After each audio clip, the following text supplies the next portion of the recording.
You know, I'm a bit of a racist when it comes to demons, orcs, or bugs. I say kill them all, and I think that's the situation I'm having a problem with when it comes to Devil May Cry, this new Netflix series, where it's not following in line with the usual logic that I have for the enemies and vile villains in these fantasy worlds, where it's trying to do the thing that we often see from modern writers and producers, where they're trying to make the evil, most terrible, vile thing in the world, actually the good guy of the story. And that's exactly what's happening with Devil May Cry for Netflix, where everything is trying to switch and subvert the expectations of the fan base in such a way where I'm just like, we've seen this too much already. And I think seeing this happening with another animation property on Netflix is the thing that is irking gamers across the world. And I think that's the thing that I'm seeing right now, where everything that we expected from a Devil May Cry animation is subverted for something that is expected from modern animation in general. And I think the main thing that I find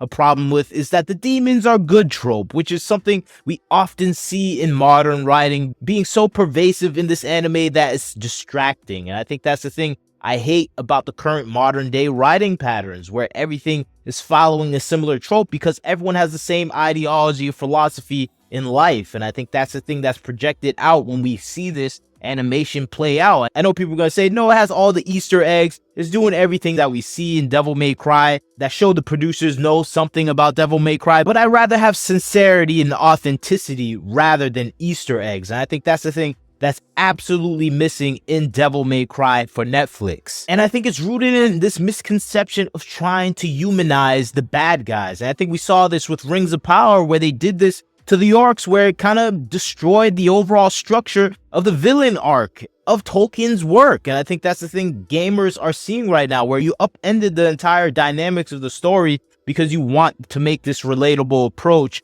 between the bad guys and the good guys. And I think that's the thing that we see at the core of Devil May Cry, where there's this push to make the demons all these family-loving people that have good intentions. And of course, the humans are the absolute evil people in this situation. Specifically, religious Christian people are the evil part of the story. And I think seeing that dynamic often approach within the American animation style is the thing that is just not really selling to the fan base anymore, because we already saw this dynamic kind of branch away from what we saw from the original source material, where we're thinking, okay, you're trying to do your own thing, you're trying to push your own message, and we get that, we understand that's your messaging, but that's the messaging for almost every other property for the past few years, where you're trying to make this demon-human dynamic where the humans are the evil people that encroach on the territory. And of course, the demons are immigrants and they're just trying to find a safe place for their family. I'm like, get out of here, man. I'm not trying to see this. I'm trying to see true villains versus true heroes. And that is just something that is not there anymore within the animation departments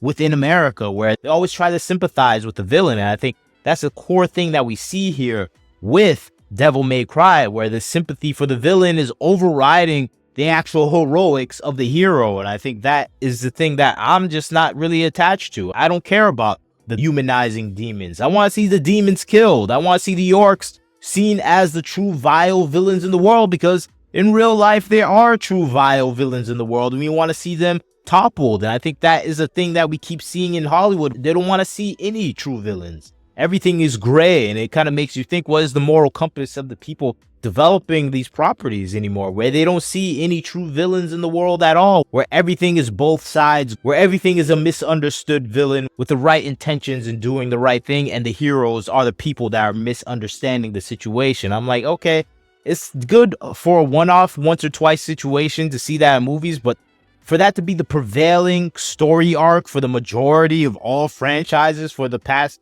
10 to 15 years, it's just not interesting anymore. And I think that's the thing that I want to see from the current animation department. Just follow the foundations of the story that has already been set in place. You can have your odd tweaks here and there, but I think even more so, you have to stick to what makes the fan base excited for the product. And I think they did that to a certain extent. The action is kind of consistent from what we saw in the Devil May Cry video games. But I think when it comes down to the actual characterization, I think it does an egregious mess of a job with the characters of Dante and specifically Lady, where everything about them is just not sincere. I know what you're gonna say. Oh, they had the same relationship in the video game. She was kind of annoying a little bit, and she was aggressive too. It's the same thing. No, it isn't the same thing. What we saw in the Netflix show is kind of just annoying, insincere, ironic, flippant, and unserious and disconnected humor that is trying to wink at the audience. I'm like, that's Deadpool. This is not Devil May Cry. There was a sincerity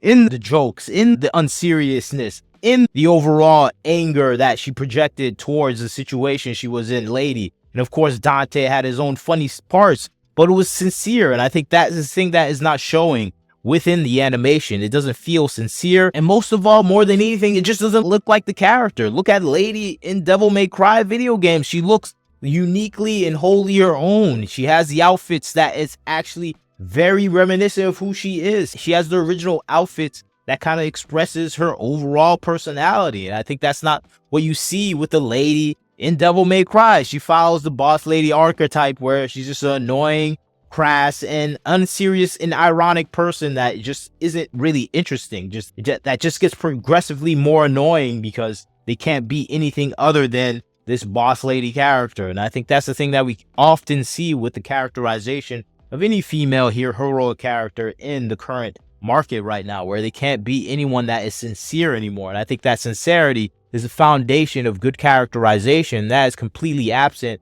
in the current market of the video gaming world, of the Netflix adaptation world, where the dialogue is written in a way where a person still wants to make these characters real, identifiable, and relatable people, where that is just not there with the Netflix version, where they're just winking at the crowd, giving Easter eggs, knowing that this is being watched by video game players and trying to say, hey, I play games like you. Hey, remember this? I'm like, okay, I remember it, but I want to see the character kind of expressed in a real life animation motion. That is just not there. They're just a facsimile of the character. They're just a copy that has none of the characteristics that are identifiable. There's no sincerity in the approach, and the writing is just overall terrible and unrelatable. It feels like someone just stepped out of Reddit and Twitter and started writing Reddit and Twitter tweets as the way she's talking. It doesn't feel like the original character anymore, and I think that is the thing that I'm missing out the most. The characters are just uninteresting and unengaging, and I think that reflects more than anything on Lady, where she just doesn't feel like the person I would ever want to see in an animation property, or even be friendly to Dante, because he's just annoying to be around. And I think more than anything, that is the thing that we see symbolized right now in the show, where it's more enraptured in the ideologies and the thought processes they want to express about their personal view on society, about American values, about immigration, about the war in the Middle East. I'm like, okay, it's pretty on the nose and obvious, everything that you're doing, but I don't feel like you're even expressing anything related to Devil May Cry. You're just trying to talk about your personal politics in a much too obvious way. And I think that is the thing that is differential about some of the old writers. They still talked about politics, but you couldn't really tell Emperor Palpatine during the Star Wars 1 through 3 was trying to representative of the American Empire. It wasn't that obvious. I think that is the thing that we're seeing right now, where the Vietnam War in Star Wars Episode 6 on Endor being represented with a battle of teddy bears wasn't as obvious. This is just way too obvious, has all the hallmarks of a person that is just lost in their own political ideology, that can't make anything creative beyond what they see in current day society. I think that is the failure that we're seeing reflected in the video games. Plus, more than anything, I can't forgive them for what they did to Lady. They couldn't give her an iconic outfit. She doesn't have the personality that I love to see from the video game. So beyond everything they did with the villains, I can't forgive them for that. And that is just my personal vendetta against the creator of the show, Adi Shankar, who needs to be revoked all privileges of grabbing any of these classic franchises and ruining them with his stupid takes. And what he did to Castlevania and every other property where it's not even about Alucard and all the other main characters of Castlevania, I'm just done with it. You tell me what you think about the situation. I'm sad what they did to Lady, and that is where my anger is coming from. But you tell me what you think about the situation. Are you against orcs, demons, and bugs? I am, but you may be the opposite. Tell me what you think. Like, comment, share, subscribe. This is Wagner Knows Why. Catch you next time.